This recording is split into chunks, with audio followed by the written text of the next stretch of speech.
여러분 그 이그노벨상이라고 들어보셨는지 모르겠습니다. 이그노벨상. 이제 노벨상은 다들 아실 텐데 노벨상 앞에 이그가 붙었죠. 이그노벨상. 이게 뭐냐 하면 미국에서 미국에서 노벨상 시상이 있기 그 직전에 미국 하버드 대학에서 열리는 시상식이라고 합니다. 그냥 이제 좀 뭐랄까 일반적으로 많이 하지 않는 괴짜 같은 연구, 기발한 연구들을 한 학자들을 수상하는 그런 좀 재미있는 시상식이라고 하네요. 단순히 그냥 장난으로 하는 게 아닌 실제 노벨상 수상자들도 참여를 하는 학자들이 한 그 괴짜 같은 연구들을 시상하는 그런 시상이라고 합니다. 그 중에서 제가 우연히 이 자료들을 접하고 좀 찾아봤는데 2018년에 이그노벨상, 이것도 항목이 있습니다. 문학상 수상 연구가 있어요. 이그노벨상 문학상.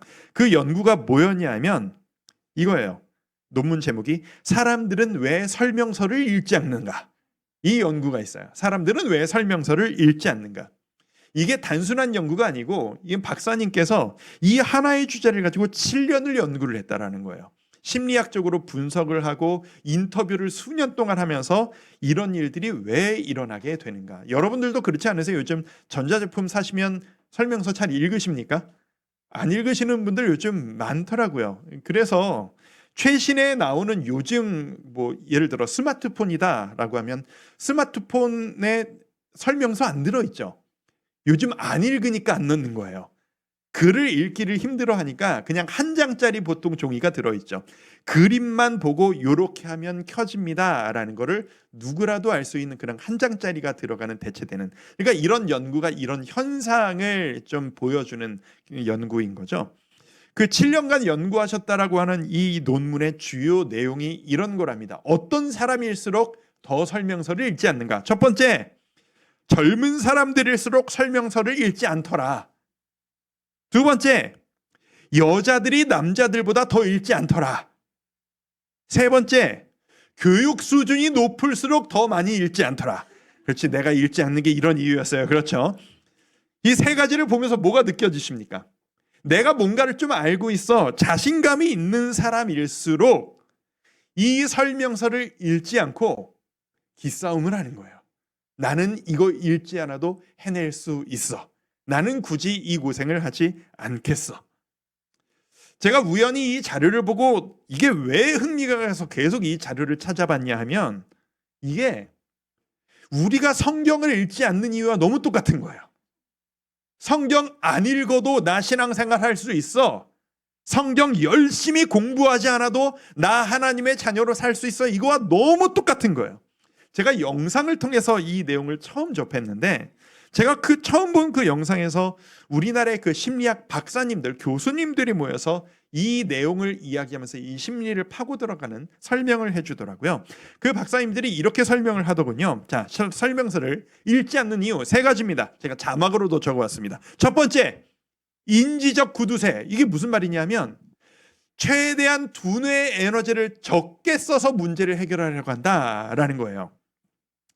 예를 들어 이런 거죠. 자동차. 여러분 차를 사면 차에도 설명서가 이만한 설명서가 따라오죠. 여러분 그거 다 읽어보셨습니까? 안 읽죠. 보통 안 읽습니다. 왜냐? 이거 안 읽어도 내가 이 차 운전할 수 있거든요. 내가 이 차 운전하는데 이 설명서 힘들게 읽을 필요 없다. 그러다가 고장이 나면 이거 내가 이 설명서 읽고 내가 고쳐요? 아니, 어차피 카센터에 넘긴다는 거예요. 그러니까 내가 고칠 거 아니니까 내가 왜 일이 일어나기도 전에 굳이 힘들게 이거를 읽는 고생을 하겠느냐.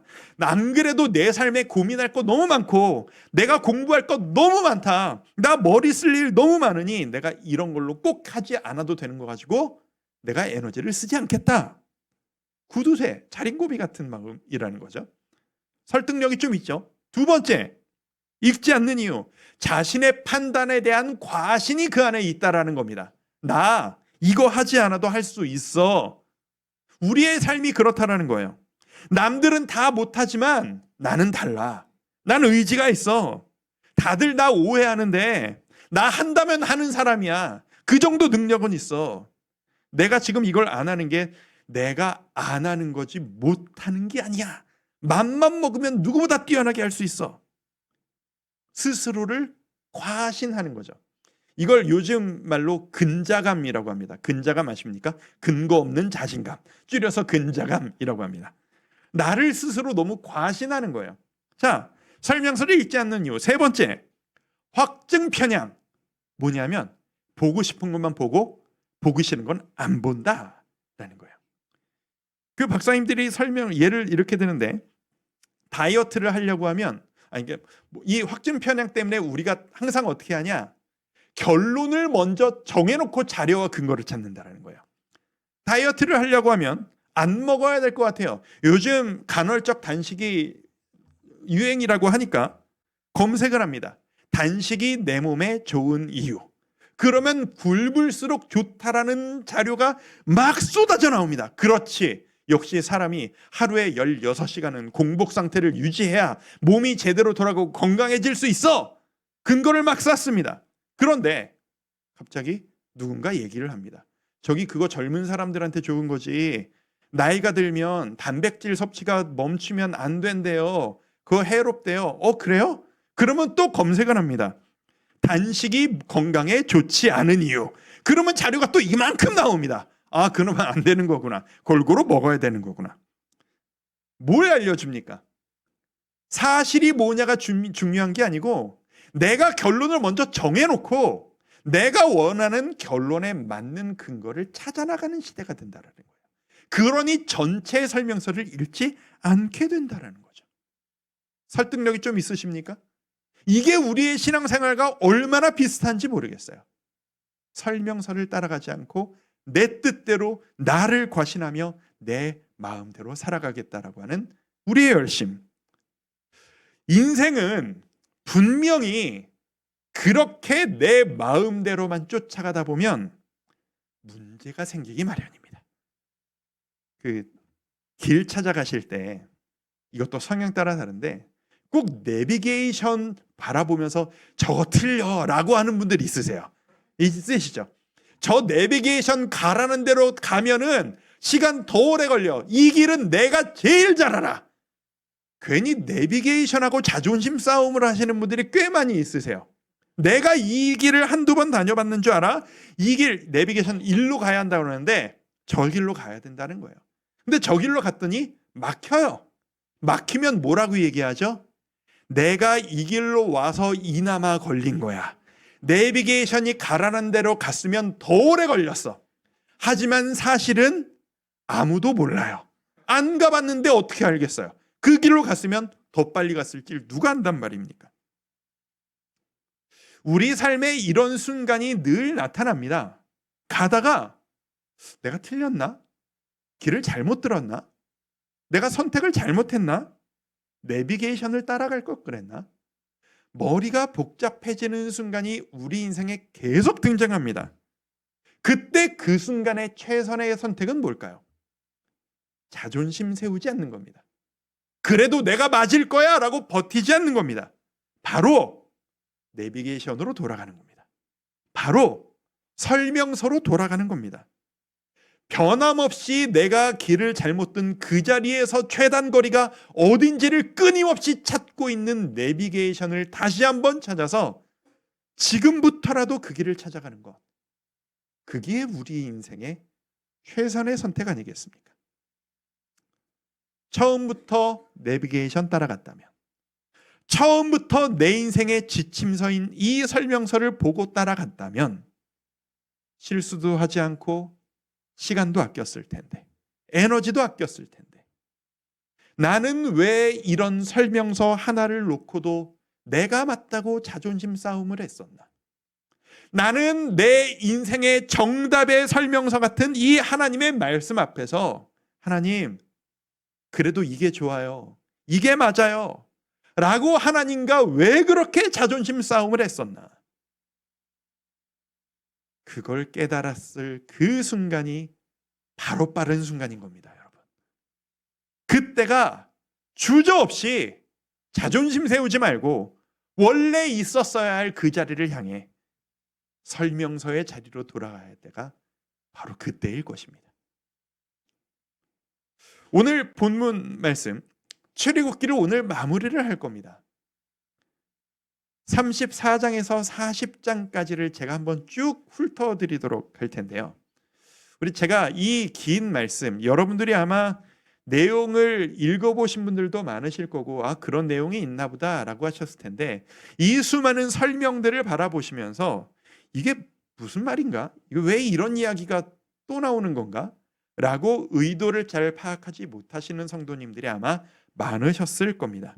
자, 오늘 이 34장에서 40절의 말씀을 쭉 한번 훑으면서 정리를 해드릴 테니까, 아, 하나님이 출애굽기를 이런 말씀으로 마무리를 하시는구나, 이렇게 마무리하시는 걸 보니 이런 걸 강조하고 싶으신 건가 보다, 머릿속으로 그림을 한번 그리시면서 따라오실 수 있으시면 좋겠습니다. 자, 하나님의 백성들이 우리 지난주까지 봤던 것처럼 하나님과 맺은 언약을 깨버렸고, 그 언약의 계약서 같은 역할을 했던 두 돌판도 산산이 깨져 부서져 버렸습니다.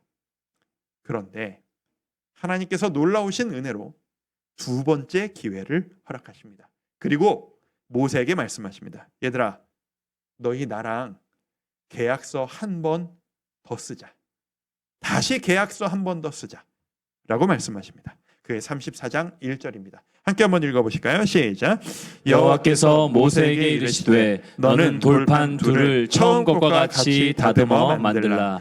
내가 깨뜨린 처음 판에 있던 말을 내가 그 판에 쓰리니. 저 말씀을 보면 뭐가 다르죠? 첫 번째랑, 첫 돌판은 하나님이 직접 돌판까지 만들어서 써주셨었어요. 그런데 이번에는 네가 직접 돌판을 준비해서 가져와라 라고 하시는 거예요. 무슨 의도일까요? 처음에는 내가 전폭적으로 다 줬지만 두 번째로 하는 지금은 네가 좀 적극적으로 달려들어라, 네가 나에게 적극적으로 나오너라 라는 태도를 요구하시는 것이죠. 제가 질문 하나 드려볼까요? 자, 하나님이 두 번째 돌판에 두 번째 약속, 이 두 번째 계약서를 써주십니다. 이 두 번째 계약서의 내용이 첫 번째 써주신 깨버렸던 그 계약서의 내용과 같았을까요? 달랐을까요? 그런 생각까지는 해본 적이 없는데 갑자기 질문을 하니 이게 무슨 의도인가 막 싶으시죠? 첫 돌판과 두 번째 돌판의 내용 같았을까요? 달랐을까요? 같았습니다. 정확히 똑같고 다르지 않았어요. 여러분, 이게 은혜인 겁니다. 이게 은혜인 거예요. 사실 지금 첫 번째 돌판, 그러니까 이 아론의 금송아지 이전과 지금은 모든 상황이 뒤틀어져 버린 상황이죠. 모든 게 달라져 버린 상황입니다. 우리 사람끼리의 사이도요, 사랑하고 좋아하던 사람끼리 한번 큰 상처나 배신을 경험하면, 그래, 우리 다시 한번 힘내서 다시 한번 회복해보자 라고 마음을 모았어도 그 사람을 다시 볼 때 저 사람이 나에게 줬던 상처가 자꾸 떠올라서 쉽게 대할 수 없는 게 사람의 마음이잖아요. 사랑하면, 더 많이 사랑하면 사랑했을수록 이 이전 마음과 똑같을 수가 없는 게 사람 마음이에요. 하나님이 이스라엘 백성들에게 그런 일을 당하신 상태예요. 너무 큰 배신을 당하셨잖아요. 그런데 하나님이 이전과 똑같은 말씀을 주세요. 한 글자도 달라진 게 없어요. 우리 기억해야 합니다. 우리 모든 상황은 계속 바뀝니다. 나도 계속 바뀝니다.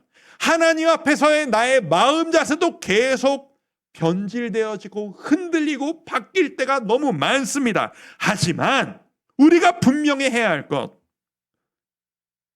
하나님께 면목이 없는 그 순간에도 하나님의 사랑은 변하지를 않아요.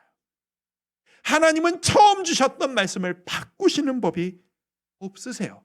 그래서 이 똑같은 두 번째 돌판을 적어주시면서 하나님께서 모세에게 이렇게 말씀하십니다. 34장 6절 말씀이에요. 같이 한번 읽어봅니다. 시작. 여호와께서 그의 앞으로 지나시며 선포하시되 여호와라 여호와라 자비롭고 은혜롭고 노하기를 더디하고 인자와 진실이 많은 하나님이라. 이 말씀 잠깐만 띄워놔 주세요. 저 말씀, 하나님께서 저런 말씀을 하실 때 여호와라, 내가 여호와야, 나는 너희에게 자비롭고 너희에게 은혜를 주고 너희에게 노하기를 이제 더디하고 인자하고 진실을 풍성히 가지고 있는 내가 너희의 여호와 하나님이야. 이 말씀은 지금 우리에게도 주시는, 언약 백성인 우리에게도 주시는 하나님의 자기 선포이신 거거든요. 근데 이스라엘 백성들 입장에서 저 하나님의 말씀을 듣고 있자면 사람이라면 어떤 마음을 가져야 정상일까요? 자, 보기 2개 드릴 테니까 저 말씀을 듣는 이스라엘 마음이 어때야 도리상 맞을지를 한번 찍어보세요. 1번, 얼마나 다행이야, 얼마나 감사해, 우리 하나님이 사랑의 하나님이셔서 자비가 넘치셔서 다 용서받았어, 다 용서받았어, 그러니 얼마나 감사한 일이야, 우리 과거는 다 잊어, 옛날로 똑같이 돌아가면 돼. 1번. 2번, 저렇게 말씀하실 때마다 내가 민망하고 정말 면목이 없어서 내가 자격이 없는데 하나님이 자비로우셔서 2번째 기회를 받았지, 내가 이럴 자격이 없는데 예전에 그 실수를 다시는 해서는 안 되지, 내가 이번엔 잘하자, 옛날 그때와는 달라야지, 내가 예전에 뭘 실수했던 거지, 이번엔 뭘 고쳐야 하지. 1번이 맞습니까? 2번이 맞습니까? 2번이 맞잖아요, 도리상.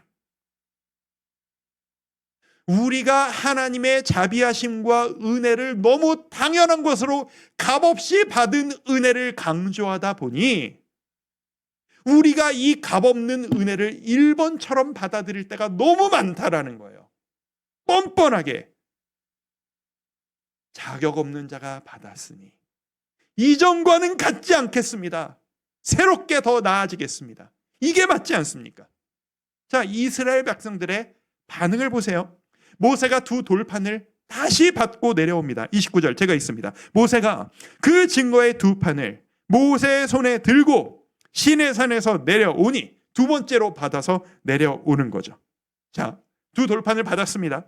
이 감격적인 2번째 계약서 같은 돌판을 받아들고 이스라엘 백성들이 하나님 앞에서 다짐하면서 보여드린 그 모습이 뭐냐, 이거예요. 35장 21절 우리 같이 한번 읽어보실까요? 시작. 마음이 감동된 모든 자와 자원하는 모든 자가 와서 회막을 짓기 위하여 그 속에서 쓸 모든 것을 위하여 거룩한 옷을 위하여 예물을 가져다가 여호와께 드렸으니. 22절까지 곧 마음에 원하는 남녀가 와서 팔찌와 귀고리와 가락지와 목걸이와 여러 가지 금품을 가져다가 사람마다 여호와께 금예물을 드렸으며. 이스라엘 백성들의 반응은 이거였어요. 내가 가진 것을 하나님께 다 갖다 바치기 시작하는 거예요, 자발적으로. 왜요? 하나님께서 주시는 2번째 기회가 내가 가진 이 금은 폐물보다 훨씬 더 귀중하다라는 것을 이 사람들은 아는 거예요. 그래서 이걸 모아서 뭘 만들려고? 아까 35장 21절 다시 한번 띄워봐 주실래요? 의도가 나타나죠. 마음이 감동된 모든 자와 자원하는 모든 자가 와서 뭘 짓기 위하여? 회막을 짓기 위하여. 우리는 회막이라고 하는 단어를 우리는 이미 본 적이 있습니다. 회막이 뭐냐? 만남의 텐트라는 뜻이에요. 한문으로. 회의할 때 회막, 그 장막할 때 막입니다. 만남의 텐트라는 뜻입니다. 회막이 언제 처음 등장했었냐 하면 이스라엘이 죄를 지어서 금송아지를 짓고 하나님이 진멸하시는 것을 모세가 온몸으로 막은 이후에 하나님이 선포를 하시죠. 죄를 지은 너희랑 내가 더 이상 함께 할 수가 없다. 내가 너희를 떠나겠다. 모세가 끝까지 매달리자 내가 저들과 함께 할 수가 없으니 저들과 떨어진 곳에 회막을 만들면 내가 거기에서 모세 너랑만 만날게. 그게 회막이었습니다. 그런데 하나님께서 두 번째 계약을 하시겠다고 약속하자 지금 이스라엘 백성들이 12지파 백성들의 한가운데 하나님을 만나기 위한 회막을 만들겠다고 이 준비를 하기 시작한 거예요. 무슨 의미인지 아시겠어요? 하나님 다시 만나고 싶습니다라는 열망이 이 이스라엘에게 올라오고 있는 거예요. 이 열망이 얼마나 넘쳐났냐 하면 기꺼이 자발적으로 하나님께 바쳐드린 이 예물이 넘치도록 쌓였습니다. 36장 5절을 보시면 중간 관리자들이 모세에게 이렇게 이야기를 합니다. 같이 읽습니다. 시작. 모세에게 말하여 이르되 백성이 너무 많이 가져오므로 여호와께서 명령하신 일에 쓰기에 남음이 있나이다. 그러니까 이제 좀 그만 좀 가져와라. 넘치게 가져왔다. 이스라엘이 진심으로 반응하고 있다는 뜻이죠. 그리고 이 모인 예물을 가지고 이스라엘이 뭘 만들기 시작하느냐? 이때부터 회막과 성막이 혼용되어서 이 단어가 쓰이기 시작합니다. 성막, 하나님의 임재의 상징인 성막, 그리고 그 성막에 들어가는 물품들, 그리고 그 성막 안에서 하나님께 나아가는 제사를 돕는 제사장의 복장과 물품들을 준비합니다. 그 내용이 34장에서 40장 사이의 그 긴 설명이 바로 그걸 준비하는 내용들이에요. 성막, 성막의 물품들, 제사, 공통점이 뭔가요? 하나님과의 만남의 도구들입니다. 지금 이스라엘은 온 마음 다해서 이 두 번째 찬스를 놓치지 않으려고 하나님께 매달리고 있는 겁니다. 할 수 있는 노력을 다 하고 있는 겁니다. 하나님, 하라고 하신 대로 다 할게요. 시내산에서 율법 알려주신 대로 하나님을 만나려면 너희가 이렇게 해야 한다. 그거 다 만들어낼게요. 제발 저희를 다시 만나주세요. 라고 하는 준비를 하고 있는 겁니다. 왜요? 다시는 놓칠 수 없는 마지막 기회와 같은 기회였기 때문입니다. 39장 32절 제가 읽습니다. 이스라엘 자손이 이와 같이 성막 곧 회막, 이제 혼동되어서 사용되기 시작하죠. 회막의 모든 역사를 마침에, 만들기를 마침에 여호와께서 모세에게 명령하신 대로 다 행하고 말씀하신 그대로 다 해내고, 39장 43절 같이 읽어볼까요? 시작. 모세가 그 마침 모든 것을 본즉 여호와께서 명령하신 대로 되었으므로 모세가 그들에게 축복하였더라. 저 분위기를 아시겠어요? 백성들이 금송아지를 만들었던 그들이 이제는 우리가 달라질게요 라는 마음으로 말씀 그대로 하나님을 만나기 위한 모든 세팅을 말씀 그대로 만들어 놓고 모세한테 보고하는 거예요. 했습니다. 모세가 그걸 보고 수고했습니다. 축복해 주는 거죠. 이건 단순한 축복이 아닌 거예요. 지난 시간들이 떠오르는 회한 가득한 축복인 거죠. 그리고 오늘 본문 40장 말씀 같이 읽으셨죠? 그 40장을 나중에 한번 쭉 읽어보시면 눈에 띄게 반복되어지는 표현이 하나가 있습니다. 무려 8번이 반복되어지는 표현 하나가 있습니다. 40장 16절 모세가 그같이 행하되 곧 여호와께서 자기에게 명령하신 대로 다 행하였더라. 하나님이 명령하신 대로 되니라. 이 표현이 눈에 띄지 않을 눈에 안 띌 수 없을 정도로 8번을 반복해서 하나님이 이 성경에 적어 놓으셨습니다. 명령하신 대로 다 했다. 제가 늘 말씀드리지만 하나님께서 우리에게 읽어라 라고 주신 이 성경에 뭔가를 반복해서 적어 놓으셨다라는 것, 하나님이 진짜 이거를 강조하고 싶으셨다는 얘기입니다. 8번이나 반복하셨다라는 건 이게 가장 중요하다라고 강조하셨다는 의미입니다. 하나님이 지금 이스라엘에게 강조하고 싶으셨던 것, 그리고 지금 출애굽기를 읽고 있는 우리에게 강조하고 싶으신 게 바로 이건 거예요. 말씀 그대로 행동하는 것. 하나님이 말씀하시는 대로 하는 것. 남들 다 하는 대로가 아닌 하나님께서 백성들 바라보시면서 막 좋아하시는 이 뉘앙스가 느껴져요. 그래, 내 아들아, 내 딸들아, 내 백성들아, 바로 그거야. 금송아지 같이 니들이 봐오고 익숙해왔던 거 말고 번성하려면 이렇게 해야지 다들 잘 되던데, 그런 거 말고 내가 여기에 적어준 내 말 이대로만 하면 돼. 내가 기뻐하는 게, 내가 원하는 게 바로 그거야.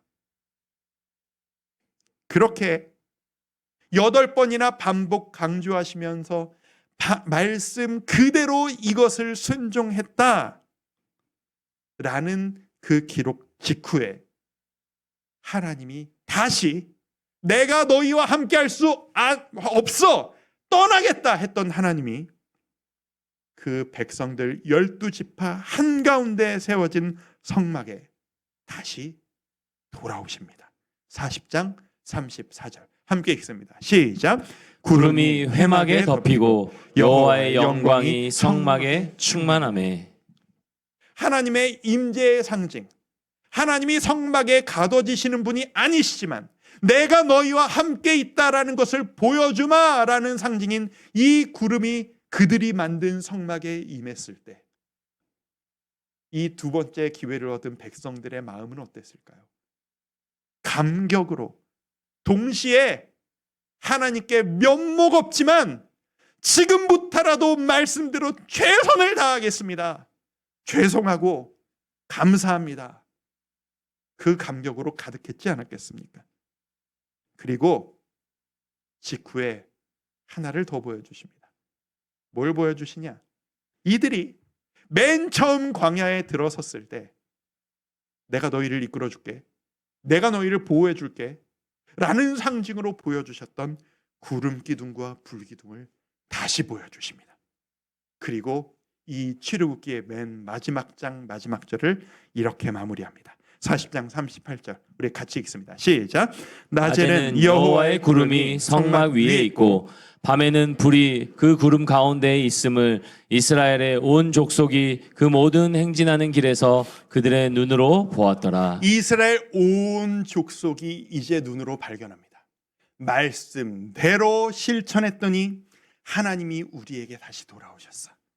우리에게 두 번째 기회를 주셨어. 이게 출애굽기의 끝입니다. 긴 이야기를 따라오셨습니다. 긴 여정을 우리 함께 밟아왔습니다. 출애굽기의 시작은 고통 가운데 울부짖던 그들을, 뭘 누구한테 구해야 할지도 모르는 백성들을 하나님이 주도적으로 끌어내는 이야기로 시작되었었습니다. 그리고 마무리는 방금 우리가 본 것과 같았습니다. 하나님이 지금 뭘 강조하고 싶다고 느껴지십니까? 지금 이 출애굽기를 읽는 우리에게 하나님이 주고 싶으신 메시지는 무엇일까요? 너무 확연하지 않습니까? 너희들, 지금 2025년에 출애굽기를 읽는 너희들, 너 지금까지 실수가 정말 많았던 것, 사람들은 모르지만 너만 알고 있는 그 실수까지도 너무 많았던 것, 너는 알지. 나도 안단다. 그런데 네 과거가 어떠했든 내가 너에게 다시 한번 기회를 주고 싶구나. 내가 너를 떠나고 싶지를 않구나. 그러니 내 말대로만 해라. 성경 말씀대로만 좌로나 우로나 치우치지 말고 그대로만 오거라. 그렇게만 한다면 나는 다시 너와 함께 할 것이고 내가 너를 다시 이끌 것이며 내가 너에게 두 번째 기회와 함께 끝까지 너를 책임질 거란다. 이 의도가 느껴지지 않으십니까? 이 출애굽기를 마무리하면서 제가 한 주간 제 삶을 참 많이 돌아봤습니다. 요즘 방학 시즌이기도 해서 교회를 돌아보고 제 삶을 돌아보고 기도하고 이런 시간들을 많이 가지고 있습니다. 그런데 제가 뭐 길지 않은 삶, 만 48년 인생을 살아오면서 길지 않은 삶이었지만 인간적으로 제가 가지고 있던 자부심이 뭐였냐라고 한다면, 지금까지 뭐였냐라고 한다면, 저는 제 인생의 대부분의 시간을 진심으로 살아가려고 정말 많이 노력해 왔습니다. 이거는 저의 성격이고 저의 스타일이죠. 저는 진심이 아닌 상태로 눈 가리고 아웅하거나 단순간의 유익을 위해 살아가려고 저는 지금까지 노력하지 않았어요. 이건 저의 노력이었어요. 사역을 하는 모든 시간이 저에게는 진심이었고요. 뭐 많은 저희 부모님과 관련된 수많은 고통스러운 시간들이 있었지만 결과가 좋지 않았을지언정 그 중간중간에 저의 대응은 모두 다 진심이었고요.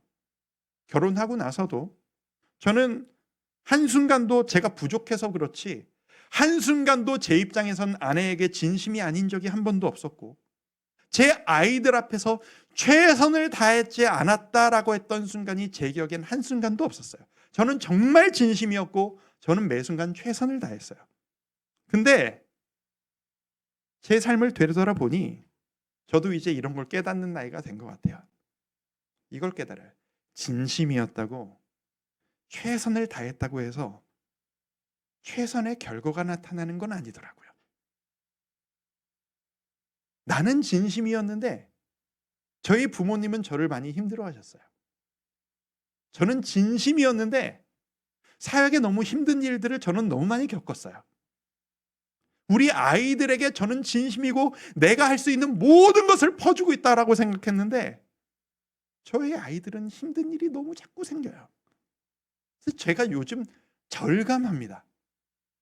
최선을 다했느냐, 진심이었느냐보다 더 중요한 게 있다.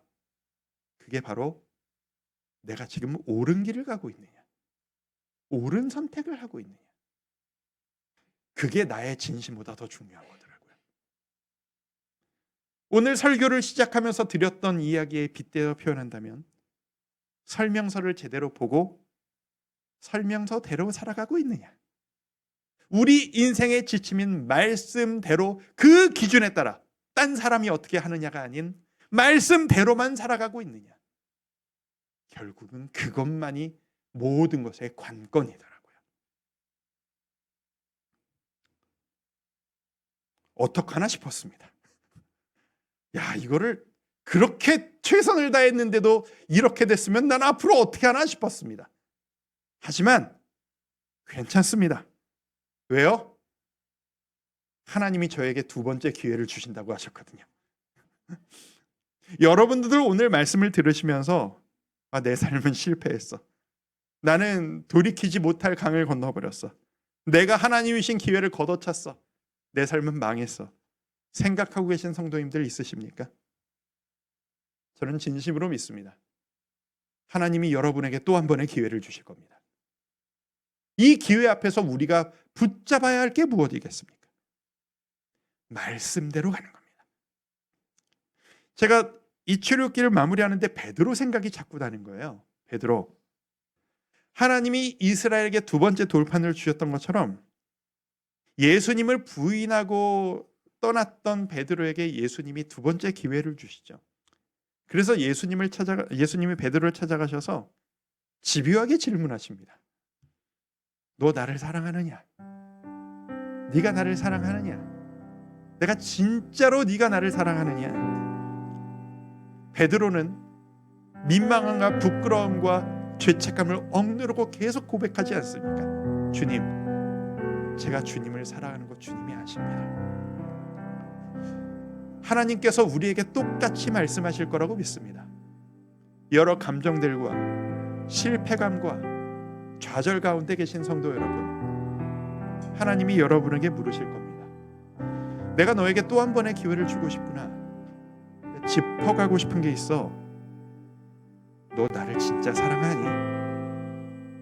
네가 잘 되기 위해서 나를 찾는 거 말고 너 진짜로 나를 사랑하니? 네가 진짜 나를 사랑한다면 내가 너에게 원하는 이 말씀대로 살아가겠다고 내 앞에서 결단할 수 있겠니? 뭐라고 대답하시겠습니까? 이 출애굽기를 마무리하면서 우리에게 남는 고백이 이 한 가지였으면 좋겠습니다. 주님, 제가 주님을 사랑합니다. 제가 주님을 너무 사랑해서 세상 사람들 뭐라고 이야기하느냐와 상관없이 저는 말씀대로만 살아갈 것을 결단합니다. 하나님을 사랑하고 이웃을 사랑하며 주의 말씀대로 살아가겠사오니 주여, 한 번 더 저에게 우리 가정에 기회를 허락하여 주옵소서. 이 결단이, 이 간절한 고백이 우리 주와 함께 교회 모든 성도님들의 고백이 될 수 있기를 간절히 소망합니다. 우리 이 찬양으로 방금 이 고백을 함께 한번 해봤으면 좋겠습니다. 베드로의 고백이라는 우리가 요즘 많이 부르고 있는 찬양입니다. 네가 나를 사랑하느냐 주님 내게 물어보시네. 내가 주를 사랑합니다. 내가 주를 사랑합니다. 우리 함께 고백하지 않으시겠습니까? 내가 가장 후회하지 않으니 예수를 따르는 일, 예수를 따르니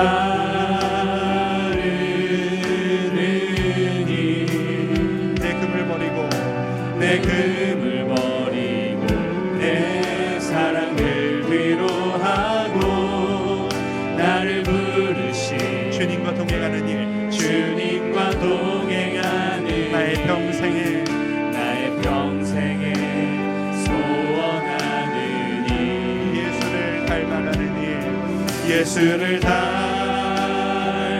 닮아가는 일, 굳은 마음 제하시고 굳은 마음 제하시고 사랑을 가르치신 나의 예수님을 사랑하는 날 부르심에 감사, 날 부르심에 감사, 날 놓지 않으신 감사, 하늘 보좌 버리고 날 사랑하심에 감사, 나의 모든 삶을 남은 모든 인생 예수님과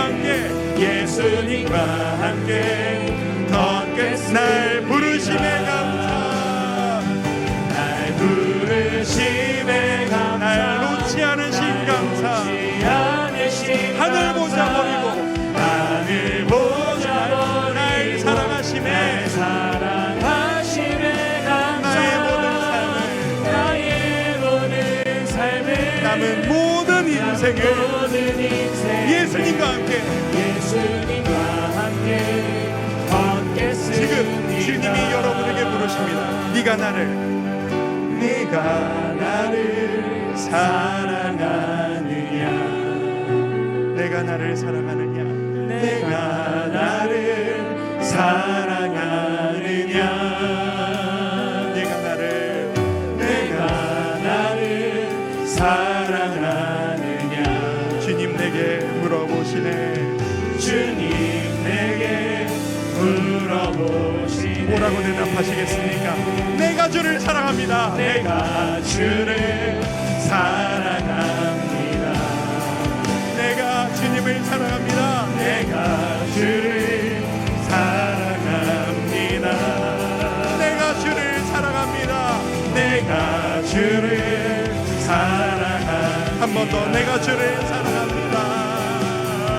내가 주를 사랑합니다. 한 번 더 고백합시다. 내가 주를 사랑합니다. 내가 주를 사랑합니다. 내가 주를 사랑합니다. 내가 주를 사랑합니다. 내가 주를 사랑합니다. 내가 주를 사랑합니다. 내 사랑을 주가 하십니다. 내 사랑을 주가 하십니다. 날 부르심에 감사, 날 놓지 않으신 하늘 보자 버리고 하늘 보자 나를 사랑하심에 감사, 사랑하심에 감사, 나의 모든 삶을 나는 모든 인생을 예수님과 함께 걷겠습니다. 날 부르심에 감사,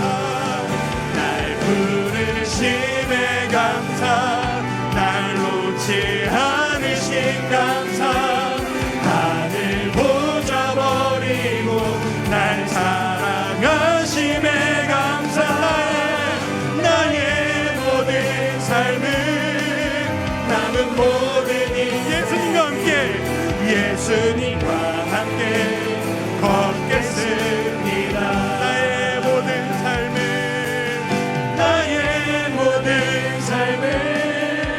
남은 모든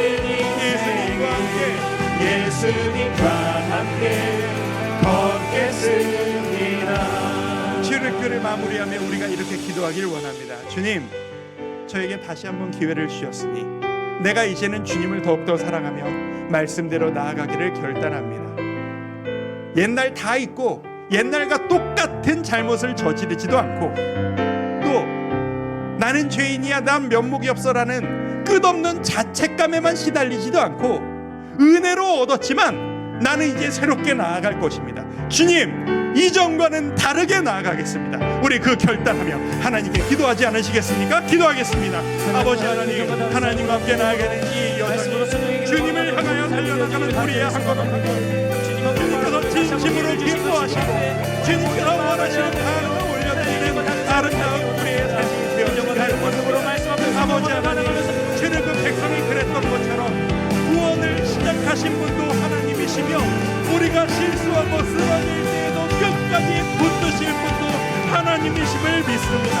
우리는 연약하고 우리는 부족하며 앞으로도 우리는 실수를 반복할지 모르겠지만 그 모든 순간에 주님 하나님 앞에 다시 나아가길 원합니다. 내가 진심으로 주님을 사랑하며 주의 말씀대로 나아갈 것임을 결단합니다. 금액을 포기하지 않고 나아가기를 소망합니다. 주위를 바라보고 세상을 바라보며 세상의 금송아지를 만드는 노력으로 나의 노력을 하지 않을 수 있도록 저를 이끌어 주시옵소서. 내가 익숙한 것 이렇게 하니까 잘 되었었다는 과거의 경험하며 잘못된 선택을 하지 않을 수 있도록 이끌어 주시옵소서. 지금 나에게 주신 오직 말씀대로 그 말씀의 승리를 선보다 나의 최선보다 나의 진심보다 하나님의 말씀 앞에 오늘 길로 걸어가는 우리 삶이 여기를 가길 소망합니다. 불순종했던 우리의 마음을 잡으며 다시 한번 순종의 걸음으로 하나님의 말씀 앞에 우리가 깨어지며 하나님의 내가 그 말씀 그대로 나아가기를 결단합니다. 이 고백의 마음을 하나님 다시 한번 기회를 주시옵소서. 우리가 믿음으로 다시 한번 말씀 아버지 하나님 우리에게 은혜로 능력으로 함께하여 주시옵소서. 우리에게 또 한 번의 기회를 주시겠다고 사랑으로 허락하신 주님, 주님 앞에 우리가 감사함으로 반응하기를 원합니다. 우리가 주님을 진심으로 사랑합니다. 우리가 부족해서 그렇습니다. 우리가 나약해서 그렇습니다. 우리가 너무나도 쉽게 세상에 눈을 돌리고 귀를 열고 있어서 실수를 할 뿐입니다. 앞으로도 우리는 흔들리고 실수할 때가 있을지 모르겠지만 우리가 이 시간 주님 앞에 결단합니다. 말씀대로 나아가겠습니다. 주께서 원하신 그대로만 나아가기를 결단합니다. 그러니 주의 뜻을 밝히 우리에게 보여주시고 말씀대로 나아가는 은혜를 우리 모두에게 허락하여 주시옵소서. 출애굽기를 바라보며 백성들을 이끄실 때에 맨 처음 구원하신 분도 하나님이시며 흔들릴 때 다시 붙잡아 주신 분도 하나님이시고 끝까지 포기하지 않으신 분도 이스라엘이 아니라 하나님이셨다는 것을 기억합니다. 그리고 그 하나님이 지금 우리의 하나님이심을 기억합니다. 우리는 흔들리고 쓰러지지만 하나님이 우리를 포기하지 않으신다는 그 사랑 붙잡고 내가 주를 사랑합니다. 내 사랑을 주가 아십니다. 고백하며 한 걸음 한 걸음 나아가는 우리 성도님들, 우리 가정, 우리 교회 되기를 원하오니 주여 연약한 우리에게 은혜로 능력으로 담대함으로 굳건함으로 함께하여 주시옵소서. 우리를 이끌으신 은혜에 감사드리며 예수님의 이름으로 기도드립니다. 아멘. 우리 모두 자리에서 일어나셔서 우리 찬송가 438장입니다. 우리 힘차게 찬양하면서 우리 예배를 마무리합니다. 우리가 주님께 은총을 입었습니다. 우리 박수치며 찬양할까요? 내 영혼이 은총 입어, 내 영혼이 은총 입어 중한 죄짐 덮고 보니 벗고 보니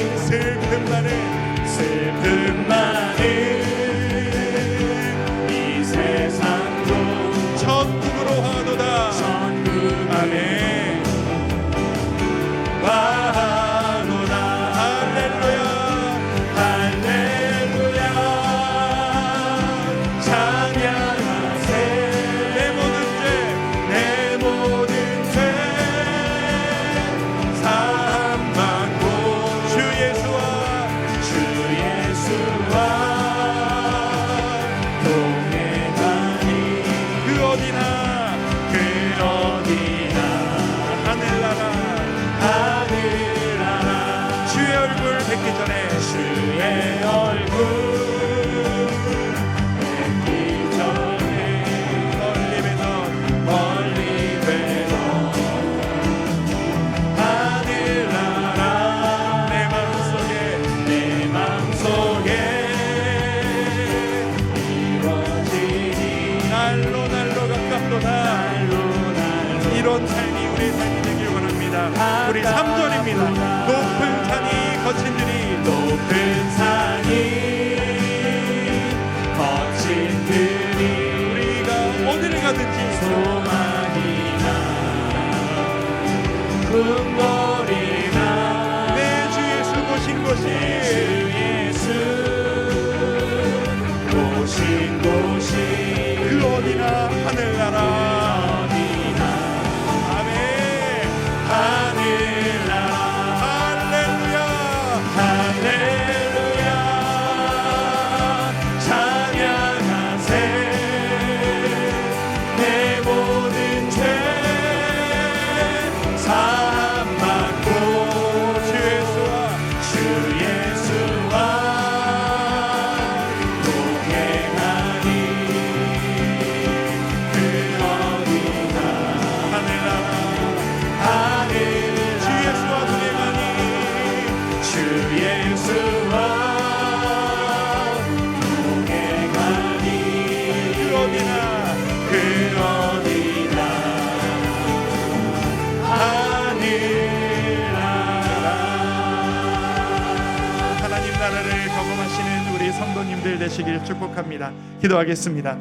지금은 우리를 구원하신 예수 그리스도의 은혜와 하나님 아버지의 담없는 사랑과 지금도 이 자리에 우리와 함께 하시며 격려하시고 힘주시는 성령님의 역사하심이 말씀대로 다시 한번 나아가기를 결단하는 주의 모든 자녀들 머리 위에 지금부터 영원토록 함께 하시기를 간절히 축원하옵나이다. 아멘.